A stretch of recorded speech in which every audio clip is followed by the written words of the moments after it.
વિદ્યાર્થી મિત્રો, તમારું સ્વાગત કરું છું.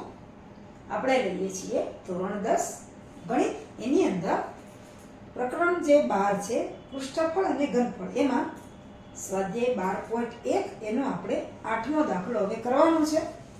તમારા પાઠ્યપુસ્તકની અંદર પાના નંબર 146 ઉપર આ દાખલાની રકમ આવેલી છે. સ્વાધ્યાય 12.1 અને 8મો દાખલો. તો આપણે લઈએ 8મો દાખલો. તમારા પાઠ્યપુસ્તકમાં જોતા જાઓ રકમ પાના નંબર 146 પર આવેલી છે. દાખલા નંબર 8 જુઓ. નળાકાર પદાર્થની ઊંચાઈ 2.4 સેન્ટીમીટર અને વ્યાસ 1.4 સેન્ટીમીટર છે. તેમાંથી તેટલી જ ઊંચાઈ અને વ્યાસવાળો, એટલે કે ઊંચાઈ એટલી જ 2.4 સેન્ટીમીટર અને વ્યાસ પણ એટલું જ 1.4 સેન્ટીમીટર એવો શંકુ કાપી લેવામાં આવે તો વધેલા પદાર્થનું કુલ પૃષ્ઠફળ નજીકના સેન્ટીમીટર સ્ક્વેરમાં શોધો. નજીકના સેન્ટીમીટર સ્ક્વેર એટલે પૂર્ણાંક લેવાના છે, એકદમ પૂર્ણાંક હોય એમાં લેવાનું છે. આપણે જોઈએ આપણે આનો દાખલો. સૌથી પહેલા નળાકાર દોરીએ.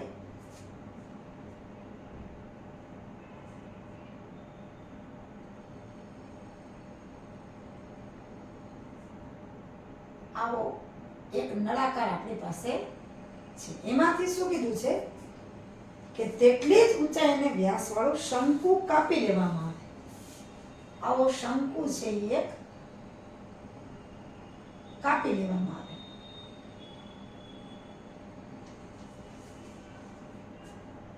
તો વધેલા પદાર્થનું કુલ પૃષ્ઠફળ શોધો. હવે આપણને ખબર છે નળાકારની ઊંચાઈ અને વ્યાસ 1.4 સેન્ટીમીટર છે. નળાકારની ઊંચાઈ જેને આપણે h કહીએ છીએ આપી છે 2.4 સેન્ટીમીટર. ત્યાર પછી તેનો વ્યાસ, નળાકારનો વ્યાસ કેટલો આપ્યો છે 1.4 સેન્ટીમીટર. તો નળાકારની ત્રિજ્યા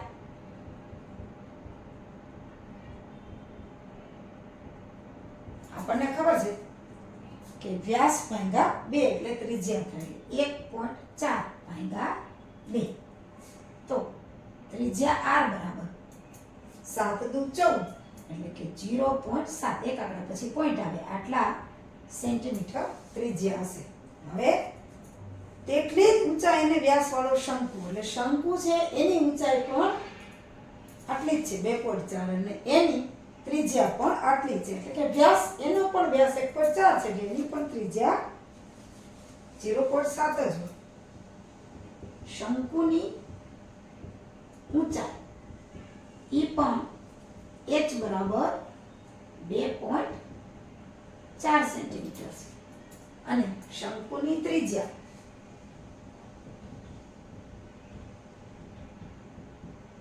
ઈ પણ r બરાબર આપણને કીધું છે 0.7 સેન્ટીમીટર છે. તો વધેલા પદાર્થનું કુલ પૃષ્ઠફળ નજીકના સેન્ટીમીટર સ્ક્વેરમાં શોધો. હવે આપણે આમાં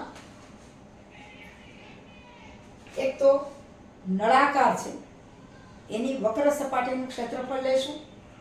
ત્યાર પછી નળાકારનો પાયો છે એ પાયો શંકુમાં આવી જાય છે એટલે એ પાયાનું ક્ષેત્રફળ લેશું, કારણ કે કાપી લીધેલો શંકુ છે. અને બીજું શંકુની વક્ર સપાટીનું ક્ષેત્રફળ લેશું. હવે આપણને ખબર છે કે નળાકારની વક્ર સપાટીનું ક્ષેત્રફળ 2πrh, r પણ છે, h પણ છે.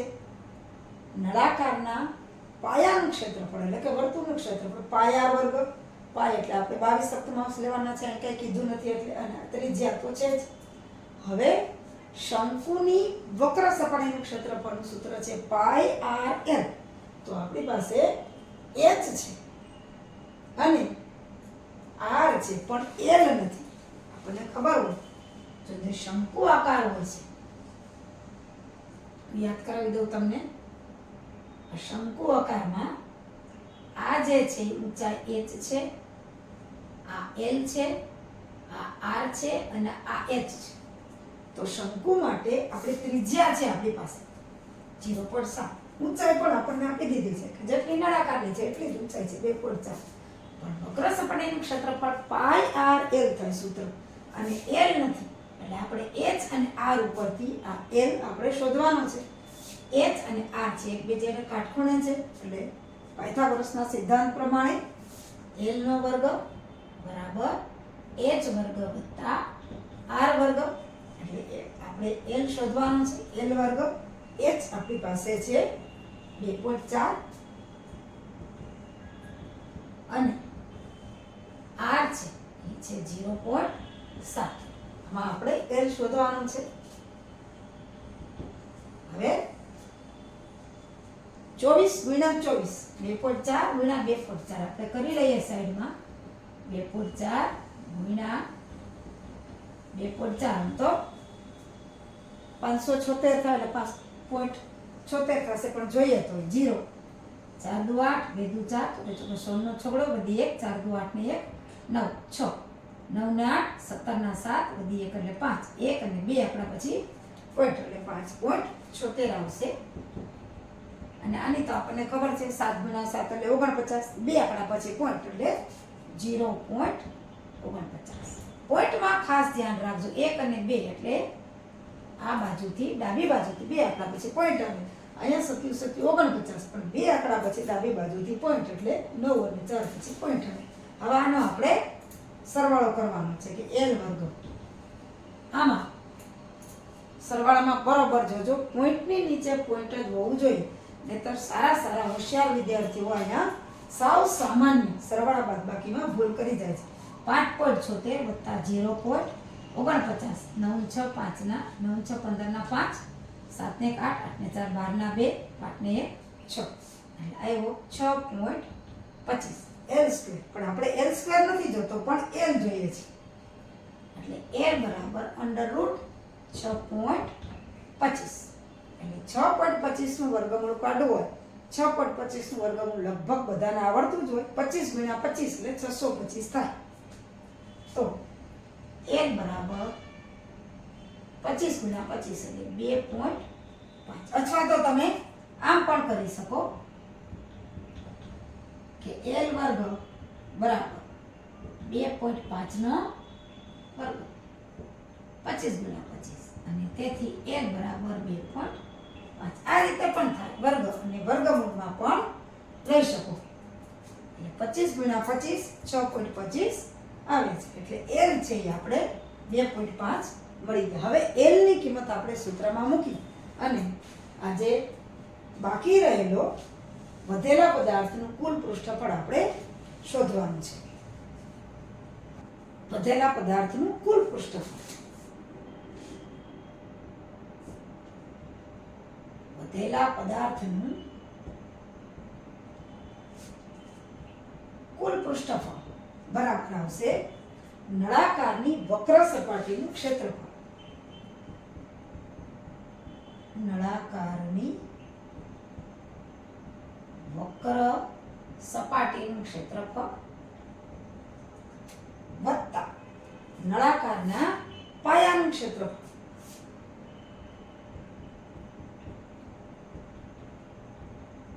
પાયાનું ક્ષેત્રફળ અને વત્તા આ જે શંકુ છે એની વક્ર સપાટીનું ક્ષેત્રફળ.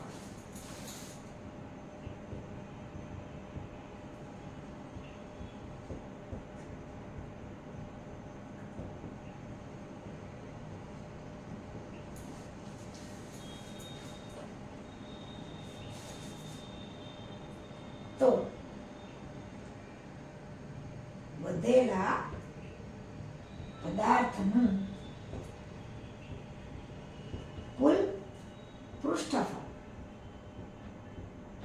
બરાબર નળાકારની વક્ર સપાટીનું ક્ષેત્રફળ આપણને ખબર છે 2πrh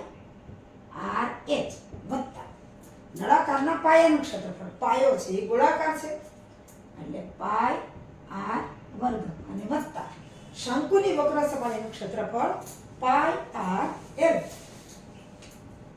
πr l. હવે આમાં πr આમાં પણ πr પાઈ આર છે એટલે બધામાંથી જે સામાન્ય નીકળે એ આપણે લઈ લઈએ. વધેલા પદાર્થનું કુલ પૃષ્ઠફળ બરાબર. આમાંથી સામાન્ય કાઢી લઈએ પાઈ આર. તો અહીંયા પાઈ આર નીકળી જાય એટલે 2h 2h વત્તા અહીંયા પાઈ આર નીકળી જાય તો એક વખત આર રી એટલે ફક્ત આર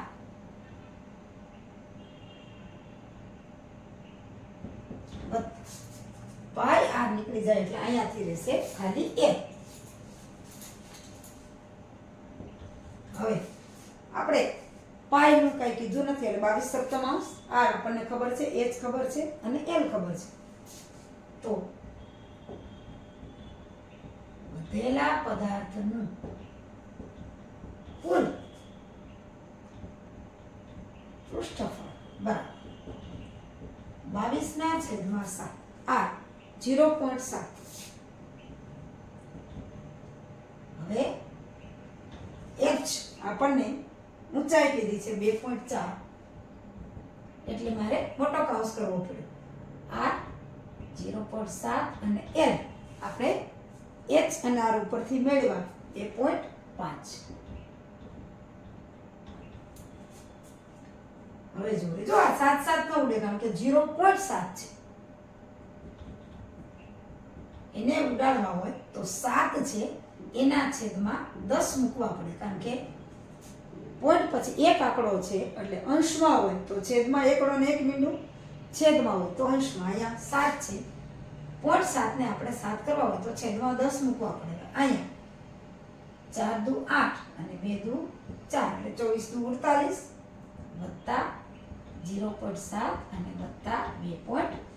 હવે આ 7 નીકળી જાય. હવે 22 ગુણ્યા 1 ના છેદમાં 10. હવે આ સરવાળો કરી લઈએ, આપણે સાઈડમાં કરી લઈએ તો 4.8 0.7 અને 2.5. જો પોઈન્ટની નીચે જ પોઈન્ટ મુકાવવું જોઈએ. 8 ને 7 15 ને 5 20 ની 0 ને દીકરી 2 4 ને 2 6 6 ને 2 8 એટલે આવશે 8.0. હવે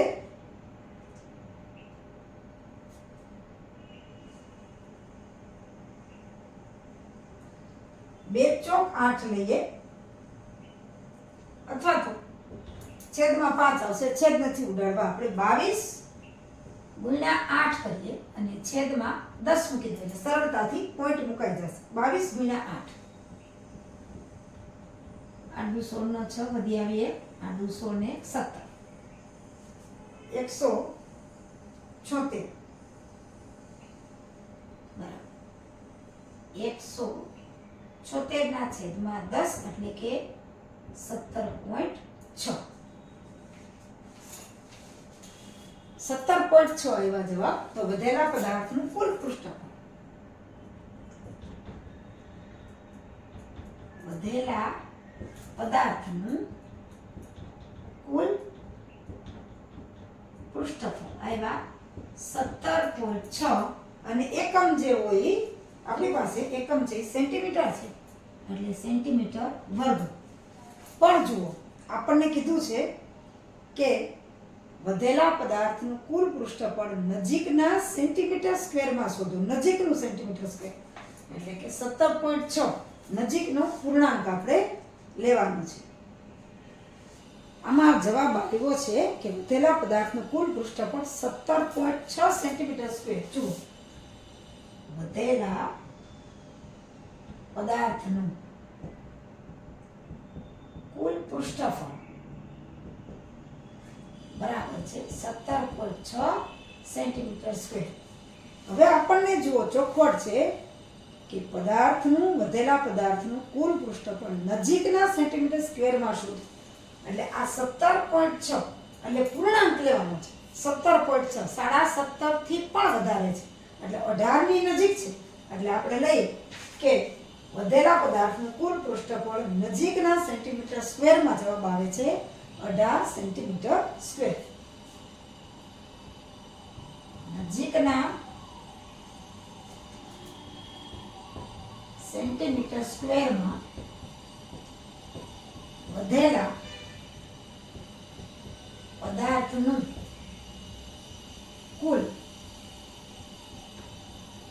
પૃષ્ઠફળ થશે 18 સેન્ટીમીટર વર્ગ. નજીકનું એટલે કે પૂર્ણાંક આપણે લેવાનું છે એટલે આ જવાબ છે એ આ દાખલાનો આવશે. જો શંકુ છે એમાંથી એટલી જ ઊંચાઈ અને વ્યાસવાળો એક નળાકાર છે એની અંદર એટલી જ ઊંચાઈ અને વ્યાસવાળો એક શંકુ કાપી લેવામાં આવે છે અને વધેલા પદાર્થનું કુલ પૃષ્ઠફળ નજીકના સેન્ટીમીટર સ્ક્વેરમાં શોધો. આ દાખલો સ્વાધ્યાયમાં પહેલો જ છે. નજીકનું સેન્ટીમીટર સ્ક્વેર એટલે અપૂર્ણાંક 17.6 છે. એ 0.6 છે, એ અપૂર્ણાંક છે, પણ રાઉન્ડ ફિગરમાં આપણે જેને સાદી ભાષામાં રાઉન્ડ ફિગરમાં કહીએ છીએ, તો રાઉન્ડ ફિગરમાં 17.6 નું 18 સેન્ટીમીટર વર્ગ. આ રીતે દાખલો તમારે કરવાનો છે.